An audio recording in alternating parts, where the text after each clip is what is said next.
I'd say maybe observing my like elder sister who was like really into like fashion and styling and clothes, and she always had quite wacky garments and stuff. So I always found that quite like, oh, this person like really thinks about like what they wear and what they place like, you know, on their body.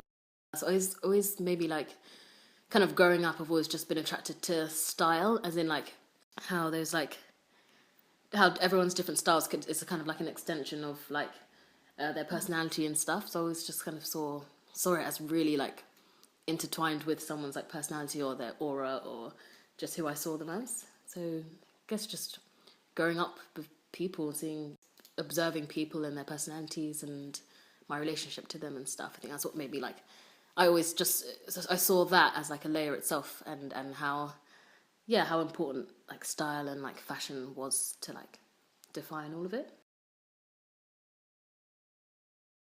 Maybe like last year, 2 years ago, it was always maybe just retro vintage because I got kind of introduced to that like 3 years ago. So like ever since then, I've just been so interested in that whole like environment and like culture, and so retro and vintage have kind of played a big part of that as well. Thoughts, people, artists, designers, colors, shapes, architecture. Like, of course, that's going to be influencing like my decisions about like color and like materials and just what I'm attracted to like wear and put on my body and stuff. But I think one thing I'd say is definitely like my thoughts and other people. I just get inspired by like other people's style because just like I see like one thing and I'm just like, okay, yeah, I want to have that, but maybe in a different place. I would say like one thing that kind of like I use as inspiration and stuff, I'd say is like 90s sitcom shows. Like just anything in 90s to be honest, like films and TV programs and stuff. And musicians from that era, I just really find like inspiring because it's so different. Like the spectrum of like 90s fashion is like maybe it's not that huge, but the spectrum is it can go from like one thing to like really really different. I think that I find that really like interesting and fascinating, just looking at culture in general, and the different kind of decades. I'd say I like kind of bulging them all up and like seeing which like little bits I can grab from each decade and like how it kind of influences like my style choices. Like one designer that I can say I definitely like find really inspiring is Issey Miyake, and just because of how much shape and like movement really inspires like their collections and their garments, and I just find that so like all encompassing and constant, and it could never really go out of kind of fashion because but the feelings I get when I look at their garments and their collections is just very like just I don't know, something that's always going to be there. It's just like the way we move and navigate throughout the world, and I just think yeah, movement and shape and fluidity is what I find really nice about like their stuff.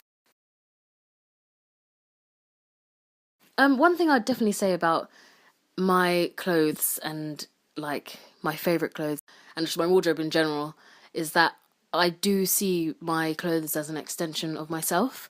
So I do get kind of stingy when people ask to like borrow my favorite items because it's like, but that's sort of like me. So if you're gonna wear it and you're gonna put it out to the world and like and people and I don't know, I just find it kind of like it's like weird. It's like a like oh someone's taken a bit of you and they're going over here to like show everyone. It's like it's I find it so weird, and like obviously like growing up with like sisters and just I guess it was always like borrowing clothes and stuff was just always there, and now I guess like I've grown more of like an attachment and like understanding of like fashion, of course, and like just like my clothes and how I feel about them. So maybe now I think I'm a bit more like if someone wants to borrow like some like my favorite clothes, it just makes me feel kind of weird. It's like yeah, it's like they are taking like a bit of yourself.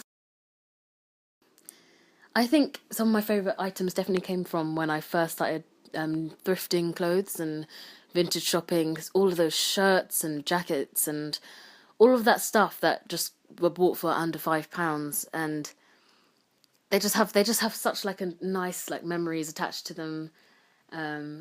Yeah, and like that blazer I got, it's like brown and like checked, and that was £1 as well. And I just really liked it. It just made me feel like really cool, and I just, yeah, that's a good memory for that one. It's quite like old as well. Um, yeah, and like some striped trousers I got. They're like chef trousers, and they're quite like baggy. And I'd say that those I got recently, and I just really love them. I didn't even buy them; I got them for free. But it's kind of a weird story attached to them. But yeah, I got them free at this like this shop where we were clearing out stuff for like an event, and because I was like helping out backstage, I sort of like got to like look through all the bags and stuff. But yeah, long story short, I got them for free, which was kind of fun. Yeah, but yeah, I'd say like a lot of like stuff in my wardrobe like come and go. Um, so yeah, but there are definitely some staples that will always be there that just kind of make an outfit like either casual or like going out. I just love kind of like playing around with all my stuff.